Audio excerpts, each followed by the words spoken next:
It might seem at first like a dream being born a princess in Tudor England, swaddled in the finest linen, surrounded by ladies in waiting, and cradled under a gilded ceiling. But for Mary and Elizabeth Tudor, being born into royalty was more like being locked in a velvet cage. Every breath they took was scrutinized.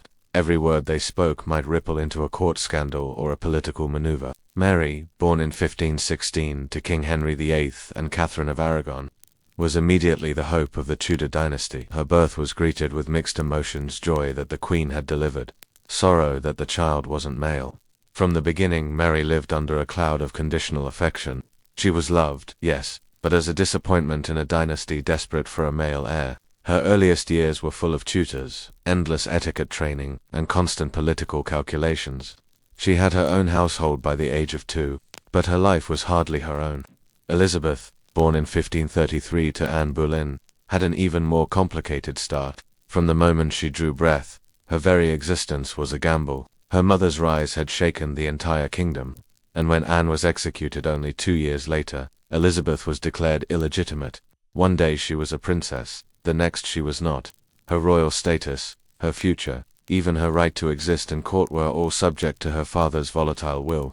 What people often forget is that Tudor princesses had no real control over their lives. Their marriages would be arranged for political gain, their words would be weaponized, and their wombs would be monitored like strategic assets. A single mistake could mean disgrace or death. While other children played freely in the fields, Mary and Elizabeth learned to walk on eggshells, to speak in guarded phrases, and to never ever forget that they were pawns before they were people. And worst of all, they were raised to expect a future that might never come. Both were taught they were destined for greatness, but only one would ever wear the crown, and only after years of betrayal, suffering, and watching their loved ones fall around them like leaves in a Tudor autumn. The nursery was grand, the Tudors were wise, but the walls were always closing in.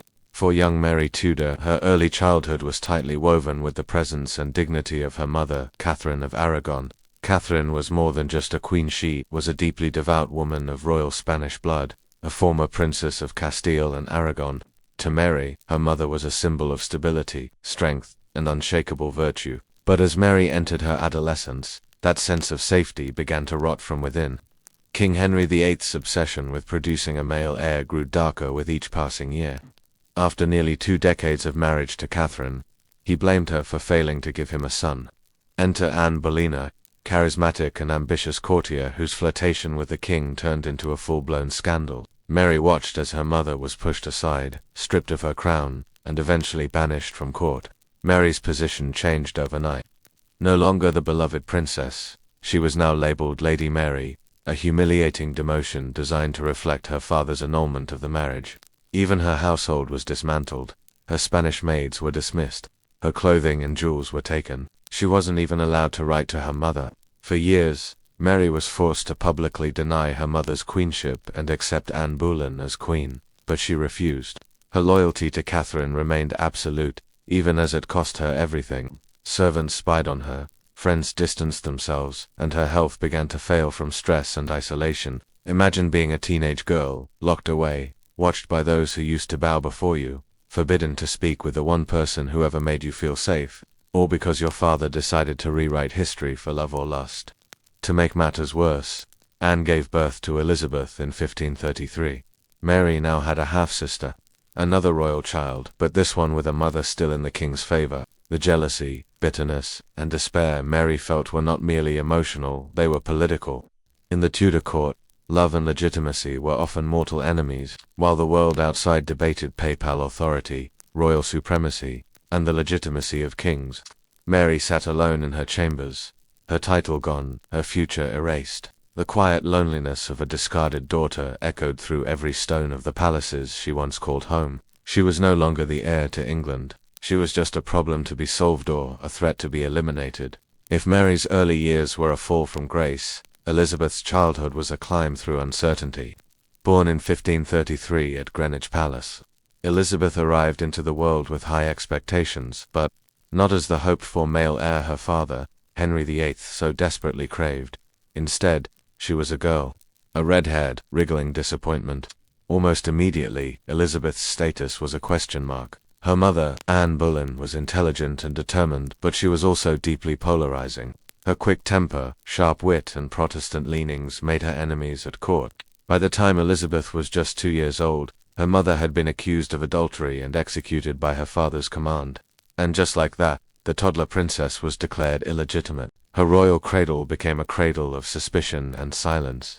Elizabeth would never again see her mother. No royal mourning, no comforting remembrance. Anne's name was not to be spoken. Overnight, Elizabeth was declared a lady, stripped of her place in the succession, and moved out of the royal nursery. Her household was drastically reduced. Her toys were taken, her tutors and nurses reassigned. But in this sudden quiet, something remarkable happened. Elizabeth began to read. Art books became her escape, her armor. From a very young age, she showed an almost unnatural discipline in Latin, French, Italian, and later Greek. Her tutors, like the humanist scholar Roger Asman, praised her intelligence, sharp memory, and curiosity. Even in her early teens, she spoke and wrote like someone twice her age. Still, her position remained fragile. She watched from the shadows as her father married again and again. New queens appeared, then vanished. Her half-brother Edward was born. The court became a carousel of alliances, betrayals, and political executions. Elizabeth learned early that it was better to be quiet, to watch, and to stay out of the way. But how does a child make peace with the knowledge that her own father had her mother killed, that her very existence was a royal inconvenience? She smiled when spoken to. She studied late into the night. She played the long game. Even as a child, Elizabeth sensed that survival meant becoming useful but never threatening. She cultivated a reputation for being clever but obedient. She learned when to flatter and when to retreat. In a world where sisters were rivals and daughters were pawns, Elizabeth was already playing chess. She had no crown, no title, and no mother, but she had her mind, and she was going to use it. As the 1540s wore on, England sat on a powder keg. Henry VIII's health was failing, and the royal succession was a tangled, emotionally fraught question. Edward, his only male heir, was a sickly boy, and though both Mary and Elizabeth had been reinstated technically in the line of succession, their bastard status and religious leanings made their futures deeply uncertain. Mary, now in her 20s, remained Catholic to her core. She attended Latin Mass in private, kept her own religious household, and wrote long letters to foreign ambassadors lamenting England's Protestant drift. Her devotion to her mother, the late Catherine of Aragon, and to the old faith never wavered, but this stubborn loyalty came at a cost. Her father and his Protestant advisers viewed her with suspicion. Her movements were restricted, and she was often excluded from court, isolated in damp country houses, with little company except her own grief and devotions. Elizabeth, meanwhile, was learning the art of invisibility.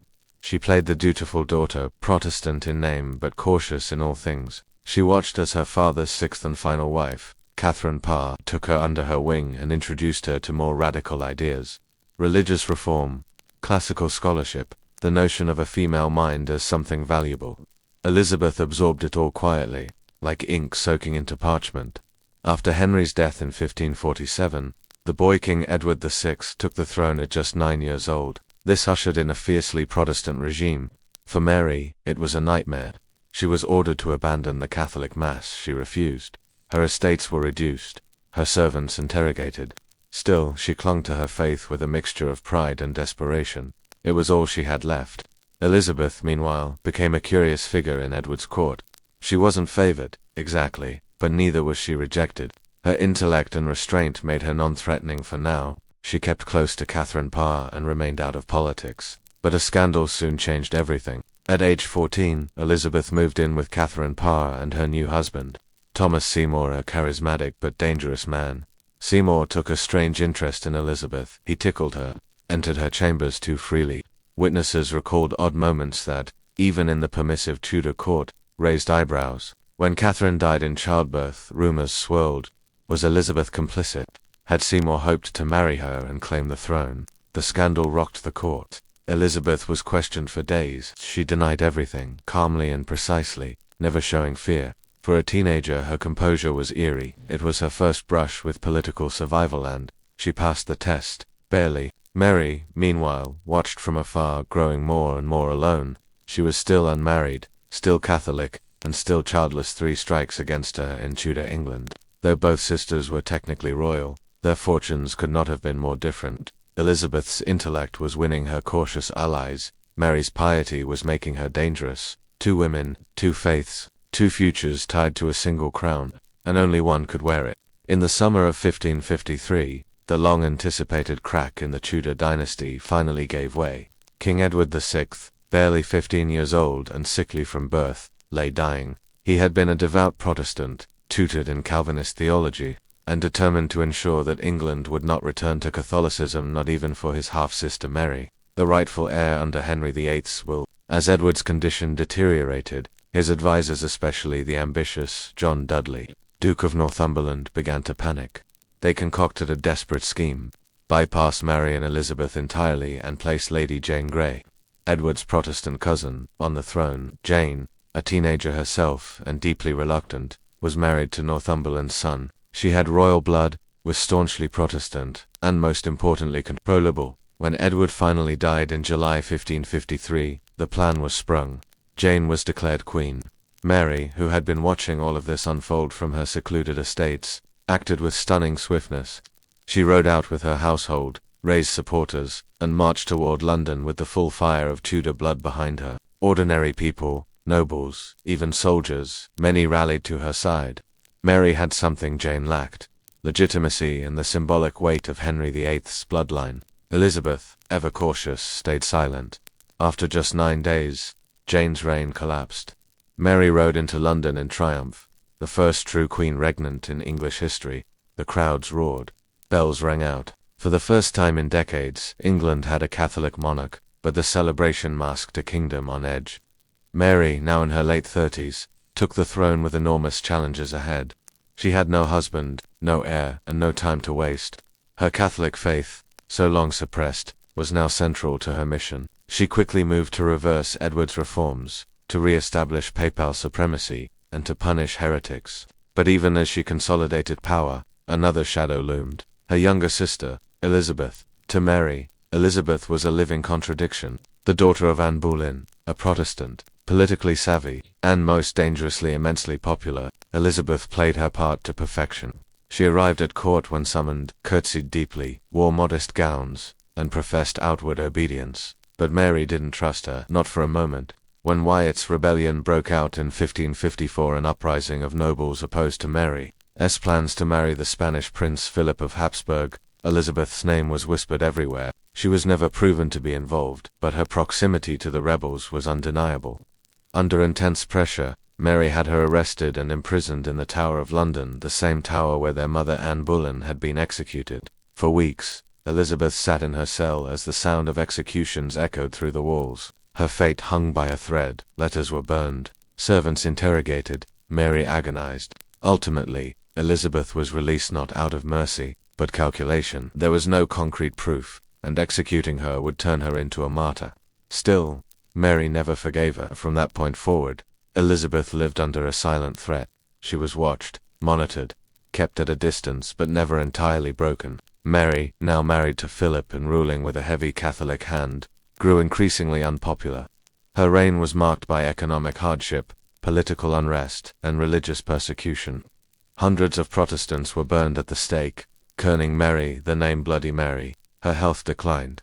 Her hoped-for pregnancy turned out to be a phantom. And then another. Desperate and aging, Mary faced the brutal realization she would die childless. Elizabeth, ever the survivor, bided her time. The two sisters, raised under the same roof but divided by faith, ambition, and memory, stared across an impossible chasm.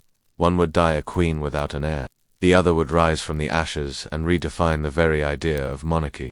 By the autumn of 1558, Queen Mary I of England was fading physically, politically, and spiritually. Once a commanding figure with the resolve of her father and the piety of her mother, Mary had become frail and embattled. Her health had worsened after what had been assumed to be 2 pregnancies, both false hopes that left her devastated. The belly that had once been cause for national celebration had flattened again, and whispers of God's judgment began swirling through the court. Worse still was the matter of her husband, Philip II of Spain. He had departed for the continent shortly after their marriage, uninterested in ruling England and seeking greater ambitions elsewhere. Mary had loved him deeply, almost obsessively, but his affections were as distant as his letters. She received only cold formalities from his court, and by 1558, it was clear he would never return, not for love, not for politics, not for duty. Then came the final insult, the loss of Calais, England's last holding on the European mainland. Calais had stood as a proud relic of England's medieval glory since the reign of Edward III. But now, under Mary's rule, it fell to the French. The blow to national pride was immense. Mary is said to have whispered on her deathbed, "When I am dead and opened, you shall find Calais lying in my heart." And Elizabeth, she was still very much in the picture, carefully, quietly waiting. She had retreated to the countryside, rarely seen in public, but always on the minds of diplomats and nobles. Foreign ambassadors wrote of her beauty, her wit, her poise. English commoners, tired of religious burnings and foreign influence, increasingly saw her as the promise of a new era. Mary, painfully aware of this shift, wrestled with her conscience. She did not wish to name Elizabeth as heir, meant ensuring Protestantism's return and dismantling all that Mary had bled to restore. Yet the options were few. There were no other clear successors. The idea of a foreign Catholic taking the throne would spark rebellion. Even Philip urged her, pragmatically, to name Elizabeth as her successor. In the final weeks of her life, Mary remained secluded in her chambers. The vibrant queen, who had once marched on London with an army, now lay beneath heavy drapery, surrounded by murmuring priests and tearful ladies in waiting. Her last days were filled with confession, candlelight, and quiet weeping. She was only 42. On November 17, 1558, Queen Mary I died. The bells of London tolled again, but this time, they rang for Elizabeth. It was a strange kind of mourning. For the court, it meant ceremony and sorrow. For the people, it meant hope. For the clergy, fear. And for Elizabeth, it meant stepping into the most dangerous moment of her life. She had survived accusations of treason, imprisonment in the Tower, and decades of suspicion. Now, she would walk into London not as the silent, sidelined sister, but as England's queen. But Elizabeth knew better than to celebrate. The crown was no guarantee of safety. Her enemies had not disappeared. The ghosts of her mother's execution and her father's tyranny still loomed. And across the seas, powerful Catholic monarchs watched with wary eyes.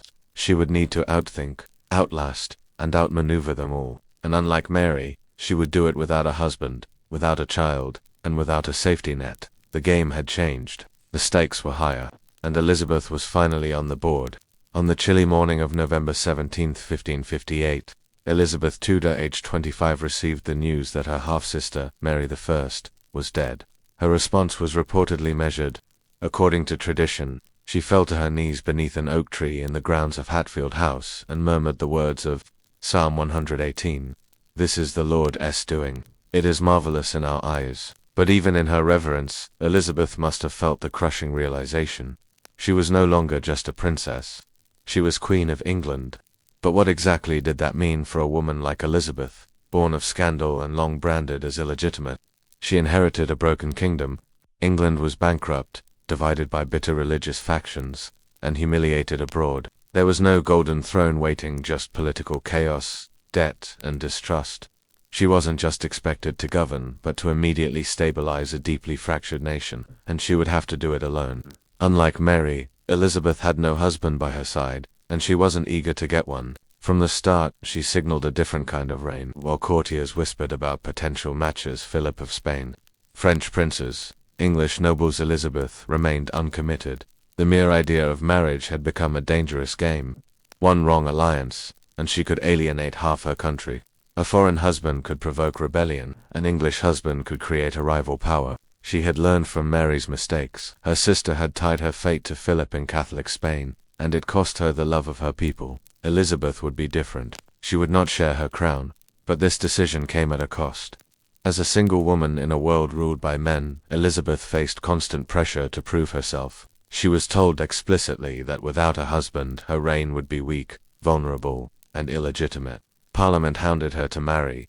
Ambassadors prodded and schemed. Even her advisors, though loyal, urged her toward the altar. She deflected with wit and careful ambiguity. She played the game, dangling suitors with a clever smile and political finesse. But deep down, Elizabeth knew the truth. Marriage would not free her, it would bind her. In a world that viewed women as property, becoming a wife might mean giving up power altogether.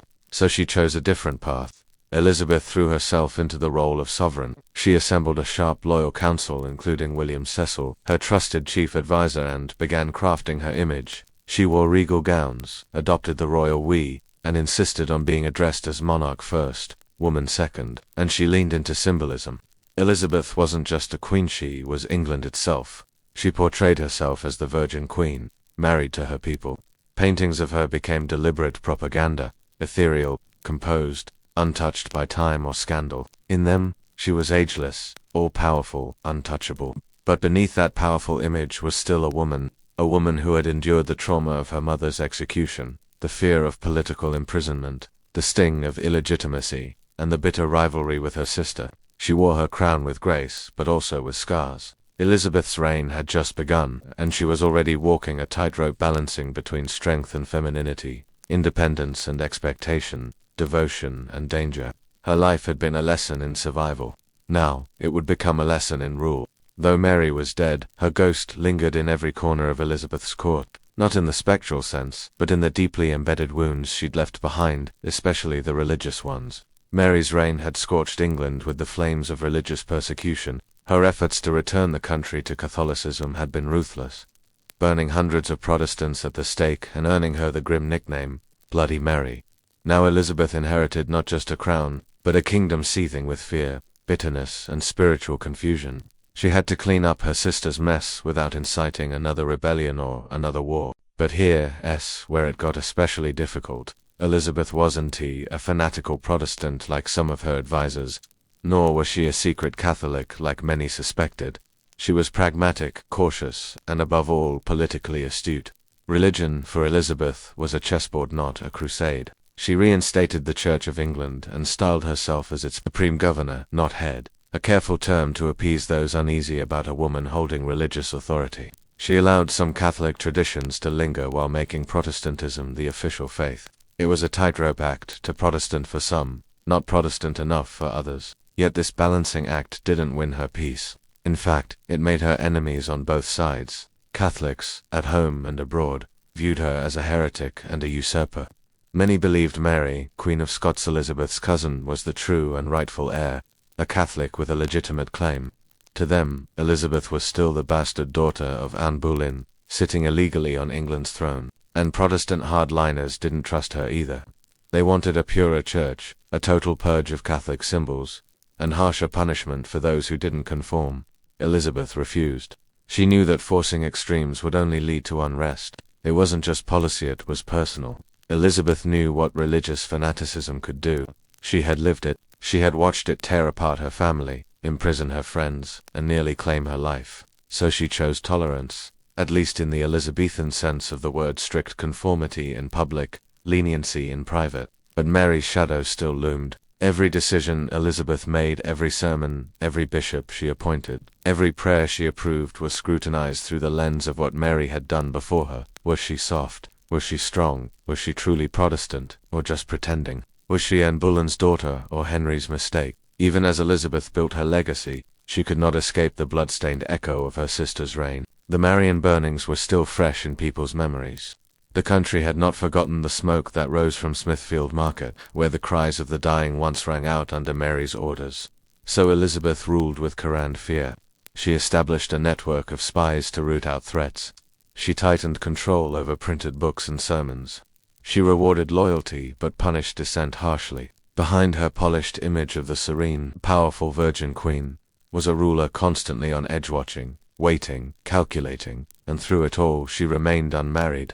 The political pressure to wed and bear an heir never stopped. But Elizabeth had seen what marriage had done to Mary, how it had weakened her politically and emotionally. Elizabeth was determined never to let a man rule her throne or her life. So she governed in solitude, with the ghost of her sister always just a step behind her. And perhaps that ghost served her well, reminding her of the cost of mistakes, the weight of power, and the delicate balance required to survive as a woman in a man's world. To be a Tudor princess was to be a pawn. And once Elizabeth became queen, she was expected to graduate from pawn to prize. Everyone from her counselors to foreign rulers believed she would soon choose a husband. It was, in their minds, not only desirable but necessary. How else could a woman rule? How else could the Tudor line continue? But Elizabeth refused. Again, and again, and again. This wasn't just stubbornness, it was survival. Elizabeth had spent her youth watching the chaos that marriage could bring. Her father, Henry VIII, had torn the country apart over his obsession with producing a male heir. He'd discarded wives like broken furniture, beheading some and exiling others. Her sister Mary had married Philip of Spain, and the union had made her deeply unpopular, seen as a puppet to foreign power, and lonely to the last. Elizabeth had learned, marriage for a woman in power was a trap. It might bring temporary security, but it would almost certainly mean giving up control of her body, her kingdom, and her image. Still, that didn't stop the suitors from lining up. Philip of Spain, now widowed after Mary's death, proposed to Elizabeth not long after her coronation. She politely declined, refusing to marry the man who had once been her sister's husband, and the figurehead of Catholic Europe. Then there was Robert Dudley, her closest companion at court, and the man many believed she truly loved. Rumors swirled around them of secret liaisons, hidden affections, even marriage plans. But Dudley came with baggage, a wife who had died under suspicious circumstances, and a reputation that was as much liability as comfort. Marrying him would have been scandalous, and Elizabeth knew it, so she strung everyone along. For decades, Elizabeth played the game of courtship with masterful precision. She flirted with princes, entertained ambassadors, and dangled the prospect of marriage like a carrot before anxious advisors and foreign allies. She turned negotiations into theater, letting her suitors believe they had a chance without ever committing. It made her powerful. By staying unmarried, Elizabeth remained politically flexible. She could manipulate alliances, diffuse threats, and maintain independence. She became known as the Virgin Queen, a title that merged piety, mystery, and majesty into a potent symbol of untouchable authority. But behind the symbolism, there was sacrifice. Elizabeth had no husband, no children, no heirs of her own blood. She lived a life of rigid control, surrounded by courtiers but often painfully alone. Every decision had to be hers, carefully weighed, endlessly scrutinized, and often second-guessed by men who doubted her simply for being female. And yet, her refusal to marry gave her an advantage few queens ever had: total sovereignty. She would not be ruled, not even by love. Her identity would not be eclipsed by a man's title or ambition. She wore the crown, and she wore it alone. But the world would not let her forget what she lacked. Every parliament session, her advisors begged her to reconsider. Every ambassador asked when she would finally choose a husband. Every sermon reminded her of a woman's duty to marry and submit. Elizabeth listened, she nodded, she smiled, and then she went back to ruling England her way. Because for all the opulence of the court, the real power was cold and heavy, and it rested on the head of a woman who had learned through blood and betrayal that survival came at a cost. As Elizabeth aged into her 40s, then 50s, and beyond, the image of the Virgin Queen hardened into legend. Her carefully painted portraits depicted eternal youth, eternal majesty, untouched and unmarred by time or sorrow. But the real Elizabeth, beneath the powder and pearls, was a woman lonely, aging, and painfully aware that legacy is a fragile thing. The crown had given her unimaginable power, but it had also taken much. She had no children to comfort her in old age, no warm fire of domestic joy to soften the burdens of rule. Those who had once danced attendance upon her began to die or withdraw. Robert Dudley, her beloved companion, passed away. His death broke something inside her. The grief was private, but its shadow never quite lifted from her court, and there was Mary still lingering in the background, even after death. Mary's execution had been necessary, Elizabeth told herself, political, unavoidable, but it haunted her. The execution of a fellow queen, a fellow woman of royal blood, left an ache that ceremonial triumphs could not erase. She had ordered the death of someone who might have been her only true equal, even if an enemy. It made her legacy safer, but not cleaner. Then came the younger generation, the ambitious courtiers, the new favorites like the dashing Earl of Essex. He flattered her, amused her, then betrayed her. She had him executed. Too, the throne, it seemed, required endless sacrifice. It demanded loyalty, but punished affection. Elizabeth had sacrificed not just marriage and children, but any intimacy that might expose her vulnerability. To be queen was to perform strength every hour of every day until the role consumed the woman beneath. She surrounded herself with mirrors, portraits, music, and pageantry. The court remained dazzling, but more than one visitor remarked on the strange silence beneath its surface. There were no sounds of children laughing, no footsteps of heirs learning to rule, no gossip of royal births or nursery squabbles. Just the rustle of silk gowns, the creak of aging joints, and the whispers of succession. Because everyone knew the truth. The Tudor line was ending. Mary had died childless. Elizabeth too would leave no heir. With her death would come uncertainty, even chaos. The Tudors had burned bright but would leave no embers. And still Elizabeth endured. She rose each morning, donned her royal armor of paint and pearls, and walked the long halls of her palaces with unbroken dignity. She had outlived her enemies. She had outwitted foreign kings. She had tamed her court, guided her nation through religious upheaval, and stood firm against the Spanish Armada. But she was alone. In the end, there were no children to sit beside her bed, no husband to hold her hand, just attendants, servants, and the weight of memory. Her death in 1603 marked not only the end of a reign, but the end of a dynasty. The Tudors, once so powerful, so feared, so dazzling, passed into history, and with them, the two princesses who had begun as pawns in their father's violent gamery and Elizabeth became symbols. One, the cautionary tale; the other, the legend. But behind the legends were women flesh and blood, wounded and weary, who had endured impossible choices in a world that prized their bloodlines more than their hearts. To be a Tudor princess was to walk a tightrope above a pit of knives, and no matter how strong you were, no matter how clever or devout, the fall was always waiting. For both Mary and Elizabeth, dressing wasn't simply a matter of fashion, it was a performance, a layer of armor, and sometimes a suffocating ritual. The garments they wore were symbols of statecraft, lineage, and personal willpower. But beneath the velvets, jewels, and stiffened bodices lay women whose physical freedom was severely restricted by their very clothes. Imagine Elizabeth's morning. Her chambermaids would arrive early to begin the intricate process of preparing her royal image. First, layers of linen undergarments, then stiffened stays to compress her torso. Over that, farthingales and padded rolls shaped her skirts to impossible proportions, exaggerating her stature and projecting authority. Heavy gowns followed, many weighing over 30 pounds with sleeves so ornate they hindered motion. Embroidered with pearls and gold thread, these garments were less for comfort and more for spectacle. Even more than armor, Elizabeth's wardrobe was myth-making. Her face was painted a ghostly white with rouge, a lead-based substance that masked blemishes and fatigue, but slowly poisoned her. Rouge reddened her cheeks and lips, while wigs especially red and elaborately styled added volume and agelessness. To see Elizabeth was to see the personification of majesty, but it was all an act. Beneath it all, her body aged, her teeth blackened, and her hair thinned. The effort to maintain this illusion was relentless. Mary, too, was expected to wear the regalia of her station, though her Catholic devotion meant her style leaned more modest and solemn. Even as a prisoner, she insisted on maintaining dignity through dress. At Fotheringhay Castle, before her execution, she famously wore a red petticoat, the Catholic color of martyrdom, beneath her outer gown. In that final moment, she turned her wardrobe into a political statement, reclaiming power in the only way left to her. The royal wardrobe was both a tool and a trap.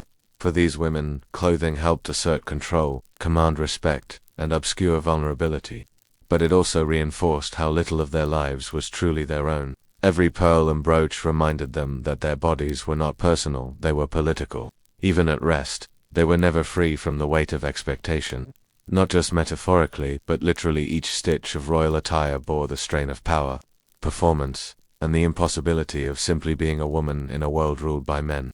As Elizabeth aged into her 40s, then 50s, and beyond, the image of the Virgin Queen hardened into legend. Her carefully painted portraits depicted eternal youth, eternal majesty, untouched and unmarred by time or sorrow. But the real Elizabeth, beneath the powder and pearls, was a woman lonely, aging, and painfully aware that legacy is a fragile thing. The crown had given her unimaginable power, but it had also taken much. She had no children to comfort her in old age, no warm fire of domestic joy to soften the burdens of rule. Those who had once danced attendance upon her began to die or withdraw. Robert Dudley, her beloved companion, passed away. His death broke something inside her. The grief was private, but its shadow never quite lifted from her court, and there was Mary still lingering in the background, even after death.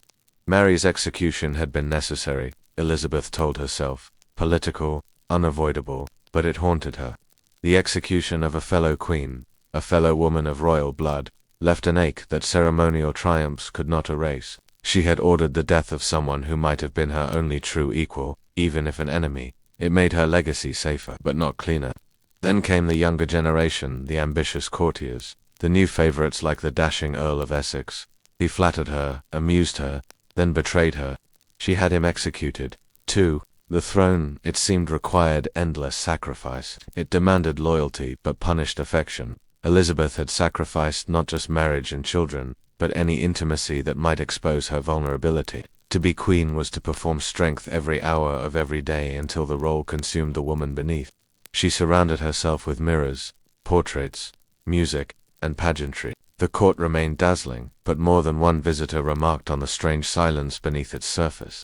There were no sounds of children laughing, no footsteps of heirs learning to rule, no gossip of royal births or nursery squabbles, just the rustle of silk gowns, the creak of aging joints, and the whispers of succession. Because everyone knew the truth. The Tudor line was ending. Mary had died childless. Elizabeth too would leave no heir. With her death would come uncertainty, even chaos. The Tudors had burned bright but would leave no embers.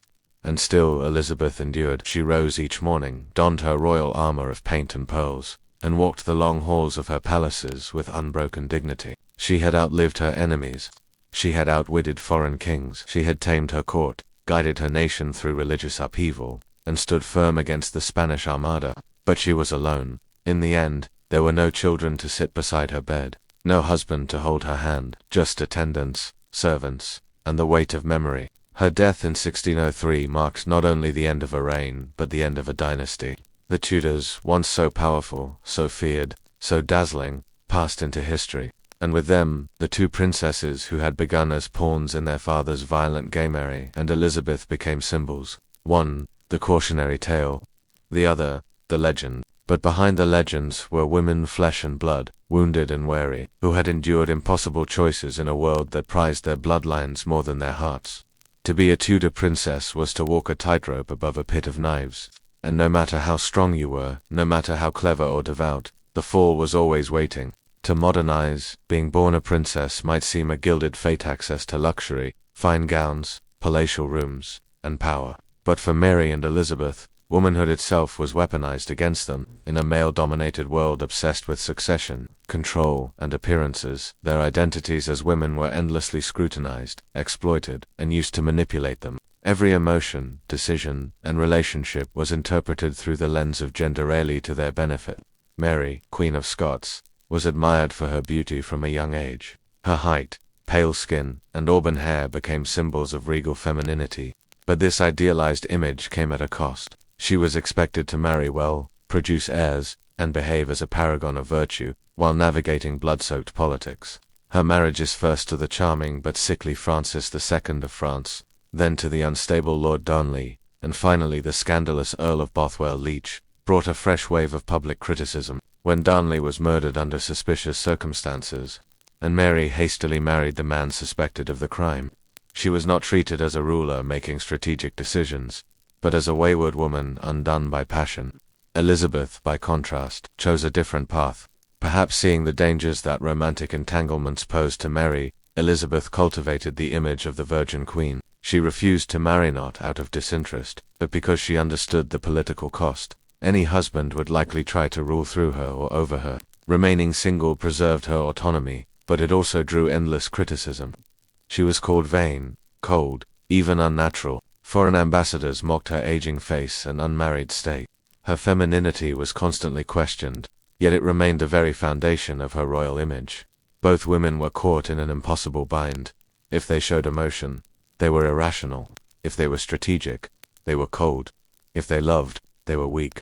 If they refused love, they were frigid. Their bodies were political battlegrounds, wombs for heirs, symbols of national virtue or vice. Every pregnancy rumor, every miscarriage, every menstrual delay became fodder for gossip and anxiety across Europe. Mary's actual motherhood did not save her. Her son, James VI, was taken from her and raised under Protestant control in Scotland. She became a mother without a child, a queen without a country. Elizabeth, childless by choice or fate, lived with constant reminders that her line would end with her. She bore that weight in silence, watching the kingdom grow older with her, always aware that her mortality was a national crisis. So while kings rode into battle and made policies with blood and steel, Mary and Elizabeth fought a different war against the constraints of femininity, the dangers of love, and the public's relentless gaze.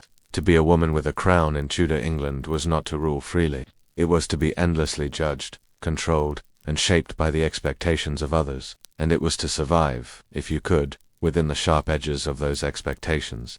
The Tudor court, though grand and shimmering with jewels and silks, was less a sanctuary and more a stage one where every smile masked a scheme, every dance concealed a dagger, and every word spoken might be the one that sealed your fate. For Mary and Elizabeth, this was not merely where they lived, it was where they survived. And survival, for a Tudor princess, required performance, patience, and paranoia in equal measure. As daughters of Henry VIII, both women had grown up surrounded by shifting alliances and the sharp edge of court politics. Elizabeth had witnessed her mother's execution before she could even speak. Mary had seen her mother cast aside, her legitimacy revoked, and her Catholic faith ridiculed. These traumas were not distant memories, they were etched into the very marble walls of the court, whispered through its corridors, stitched into the hems of every servant's gossip. As queen, Mary inherited a court bitterly divided by religion. Her decision to restore Catholicism was met with outright hostility from the Protestant elite, many of whom still hoped to see Elizabeth on the throne. Her counselors often held their true loyalties close to the chest. Plots swirled around her, real and imagined. The Wyatt Rebellion, which aimed to unseat her and elevate Elizabeth, brought this threat to her doorstep. Mary responded with imprisonments and executions, but each act of firmness only fed the image of her as Bloody Mary. Even her own husband, Philip of Spain, saw her more as a political tool than a beloved partner, abandoning her shortly after their marriage. Elizabeth, meanwhile, never trusted her court entirely, and with good reason. She inherited a kingdom still raw from Mary's purges, still unsure of what kind of queen she would be. To many, she was still the bastard child of an Bull, to Protestant for the Catholics, to female for the traditionalists, to unmarried for everyone. Her court became a dance of calculated charm. She flattered her nobles, dangled marriage proposals before foreign suitors, and played one courtier against another to ensure no faction grew too powerful. She surrounded herself with favorites, Robert Dudley, most notably, but never fully gave in to their influence. Underneath the dances, the pageantry, and the carefully orchestrated progresses, the Tudor court was riddled with spies. Letters were intercepted, servants were paid to report back. Even Elizabeth's closest ladies-in-waiting were not beyond suspicion. The Queen's Walsingham, her spy master, built an intricate web of intelligence to protect her from plots, many of which traced their way back to Mary, Queen of Scots. Mary's court in Scotland was no safer. Though she returned from France as a queen, her authority was constantly challenged by Protestant lords. Her own secretary, David Rizzio, was brutally murdered in front of her, stabbed dozens of times by her husband's allies while she, pregnant and terrified, could only watch. The message was clear. Even the Queen's private chambers were not beyond reach. In both courts, smiles were weapons, and silence could be deadly. For Mary and Elizabeth, life at court meant being always on guard, eyes behind you, ears open, words measured. One misstep might cost everything. One misplaced letter might become treason. One wrong alliance could turn friend to foe overnight. To rule in the Tudor court was to perform without pause, to trust no one entirely, and to wear your mask so tightly it became your skin. Beneath the velvet and lace, the Tudor princess lived in a world of hidden knives. For Mary and Elizabeth, being born royal did not mean freedom, it meant captivity. Not behind stone walls or locked doors, though both would experience that too, but inside the prison of relentless expectations. Expectations of marriage, of motherhood, of obedience to God, father, husband, country. Every decision they made was scrutinized through the lens of their gender. Every delay, every misstep, every silence became a matter of national anxiety. Mary, deeply devout and molded by Catholic ideals of womanhood, believed her destiny was to become a wife and mother, not just for personal fulfillment, but to solidify her reign and produce an heir to restore England to the Catholic faith. Her marriage to Philip of Spain, a powerful Catholic monarch, was meant to anchor her legitimacy and bring England into the fold of the great Catholic powers. But the reality was cold, literal, and tragic. Philip did not love her. He saw her as a vessel, an aging one for political alliance and a potential son. Mary, in contrast, loved him desperately. So desperate was her need to fulfill the role of mother and queen that her body responded in kind. She suffered from what is now believed to have been pseudocyesis, a false pregnancy. Her belly swelled, her symptoms matched those of an expectant mother, and the court prepared for a royal birth. But no child ever came. Only shame, whispers, and a broken heart. It happened not once, but twice. Each failure deepened her isolation, weakened her reign, and pushed her further into sorrow and rigidity. Her people had waited for a savior, she could not give them one. Elizabeth watched her sisters suffering with sharp eyes. If Mary had been trapped by her marriage, Elizabeth would avoid that snare. From the beginning of her reign, Elizabeth faced an unending chorus of voices urging her to marry foreign kings, English nobles, Parliament itself. But Elizabeth had seen too much. She had witnessed how marriage devoured women in power. Her mother, Anne Boleyn, had been raised to queenship by love and cast down by the same. Her stepmothers had died in childbirth, been exiled, or executed. Her sister had been abandoned. Her cousin Mary, Queen of Scots, manipulated by husbands until she fled or fell. No, Elizabeth chose differently. She became, famously, the Virgin Queen. A marriage to her people, a wife to the realm. She allowed suitors to hope, to flatter, to court Herbert. She never surrendered. It was a powerful weapon of diplomacy, dangling herself as a prize without ever being one. Yet behind this strength lay solitude. She had no children, no heir of her own blood. She cultivated the image of Gloriana, the radiant eternal queen, yet even she aged. Her beauty faded, her advisors died, her gowns grew heavier, and when she died, the Tudor line ended with her. This burden of legacy, of providing an heir, of continuing the dynasty, of embodying a nation's hopes pressed down on them both. Mary tried and failed. Elizabeth succeeded and sacrificed. To be a Tudor princess was to carry a nation's dreams in your womb, and to be judged when it remained empty.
For Tudor princesses, their bodies were not their own.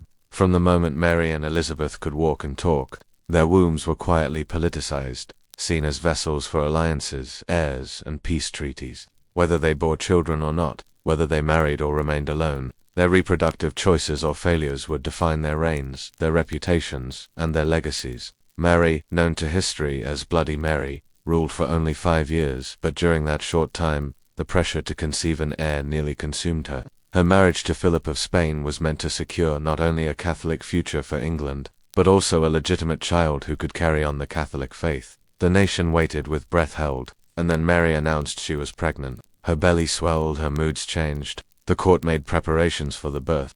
Bells were set to ring across the land in celebration. But no child came. Weeks passed, then months, and still Mary remained cloistered in her chambers, expecting. Eventually, the truth became impossible to hide. There was no child. Perhaps it had been a miscarriage, or perhaps it was a phantom pregnancy, born of desperate hope. Either way, it was a public humiliation. Whispers of divine punishment circulated through Protestant circles, and Mary, already plagued by health problems, began to deteriorate. She tried again, one more pregnancy, one more false hope, but no child ever came. Her dream of a Catholic dynasty died with her, and her bitter disappointment lingered in every page of her final years. Mary didn't just fail to produce an heir, she failed to fulfill the single role her people demanded of her as a queen, to give them a future. Elizabeth, by contrast, made an altogether different and even more controversial choice. She never married, never bore a child, never gave England a named successor. Her decision was radical, and to some, selfish or unnatural. How could a woman rule without being a wife or mother? Surely such a path would doom the nation. But Elizabeth played the role of Virgin Queen like a seasoned performer. She teased foreign suitors, kept her nobles guessing, and wielded her single status as a political weapon. She was married, she claimed, to her country. And while her court bristled with rumors about Robert Dudley, about secret pregnancies, about passionate dalliances, no heir ever emerged. When Elizabeth died, the Tudor dynasty died with her. And yet, unlike Mary, Elizabeth's barrenness became part of her myth. She was eternal, untouched by the chaos of childbirth and dynastic struggle. She became something almost divine, glorious, Gloriana, more symbol than sovereign. For both sisters, the question of legacy hung like a shadow over their thrones. Mary left behind a country bitter and divided. Elizabeth left a country exhausted, leaderless, and unsure what came next. In a world that measured women by the children they produced, these two Tudor princesses proved that motherhood was not the only way to shape a nation. But they also showed the heavy price paid when a woman's body becomes the battlefield of history. To the outside world, the life of a Tudor princess may have seemed gilded ornate gowns, lavish feasts, glittering jewels, and endless attention. But beneath the silks and ceremony lay a stifling reality. The royal court was not a home, it was a theater, and every royal woman was an actress, expected to perform flawlessly under constant surveillance. Mary and Elizabeth, though very different in temperament, were both confined by the crushing expectations of court life. Their daily routines were rigidly scheduled, from morning prayers to the final extinguishing of candles at night. They were expected to appear poised, articulate, and virtuous at every turn, even in the face of betrayal or personal grief. There was no room for weakness, no privacy, no genuine intimacy. Even within their own households, they were not truly free. Every conversation could be overheard, every letter read, every gesture scrutinized for signs of political favor or scandal. Ladies-in-waiting were more than companions, they were informants, planted by powerful nobles or even foreign agents. A whispered comment or an ill-timed glance could ruin reputations, end courtship prospects, or spark international incident.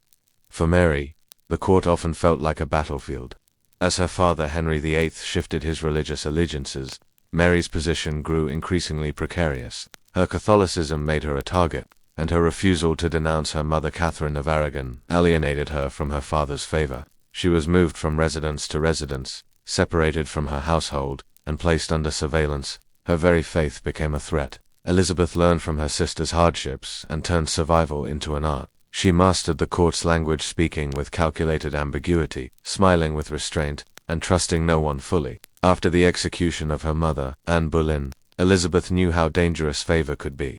Her status as a possible heir made her a pawn in endless games. She could be summoned, interrogated, or imprisoned at a moment's notice, pending on the whims of her royal family or shifting alliances among nobles. And yet, both women excelled within these claustrophobic constraints. They read voraciously, wrote with sharp wit, and maintained a steel discipline that impressed even their harshest critics. But such mastery came at a price. Joy was rare, spontaneity nearly impossible, love often forbidden. Even leisure was dictated by ritual. Dancing, music, embroidery all were expected to reflect grace and piety. Every gown stitched and every jewel worn had political meaning. Appeared too modest, and you seemed weak. Appeared too grand, and you seemed presumptuous. The court was a delicate balance of masks. To live as a Tudor princess was to live on a knife's edge, adored and endangered in equal measure. Their beauty was currency, their obedience a test, and in a world where one wrong move could end in exile or the scaffold, Mary and Elizabeth learned to survive not through freedom, but through flawless, exhausting performance. Though Mary and Elizabeth shared blood and title, their faiths divided them more than perhaps any other force in their lives. In Tudor England, religion was not merely a private conviction, it was a declaration of allegiance, a weapon of control, and a cause for war. To be a princess was to be a vessel of spiritual expectation, and in their opposing paths, Mary Catholic, Elizabeth Protestant, the sisters bore faith like a crown of thorns. Mary Tudor had been raised in the old religion, steeped in the rituals and sacraments of Catholicism from birth. She clung to it with fierce loyalty, not only out of belief but as a tie to her mother, Catherine of Aragon. When Henry VIII broke from Rome and declared himself head of the Church of England, Mary's world shattered. She was ordered to deny her mother's marriage, declare herself illegitimate, and abandon her religion. She refused. For this defiance, she was cast aside, isolated, and punished with physical chains, but with psychological ones. Her household was taken from her, her comforts stripped away, and her dignity slowly ground down. She learned to endure quietly, but never surrendered. And when at last she became queen, she wielded her faith as both balm and blade. The burnings of Protestants during her reign, though small in number compared to later centuries, cast a shadow over her rule. Yet to Mary, they were acts of purifying England, restoring divine order after the sins of her father. She believed she was saving souls. The anguish behind her piety was sincere. Elizabeth, on the other hand, took a very different path. Though baptized Catholic, she grew up under Protestant tutors, taught to weigh scripture in English, to reason, to question. She saw what religious rigidity had done to her sister, how it had isolated her, hardened her, and ultimately doomed her reputation. Elizabeth learned to walk the razor's edge between principle and pragmatism. When she ascended the throne, she restored Protestantism, but with a deliberate moderation. Her settlement was designed not to punish Catholics outright, but to unify a splintered kingdom. Still, recusants were fined, plots were discovered, and the rift grew. Catholics saw her as a heretic. Protestants doubted her commitment. Elizabeth knew she could not afford to be seen as either too lenient or too devout. She refused to marry a Catholic prince, refused to execute her cousin Mary, Queen of Scots, until she no longer had a choice, and refused to speak openly of her soul. Faith, for Elizabeth, was a private fortress. It protected her from the emotional storms that overtook her sister. She wrapped herself in silence, ambiguity, and ritual that could be interpreted many ways.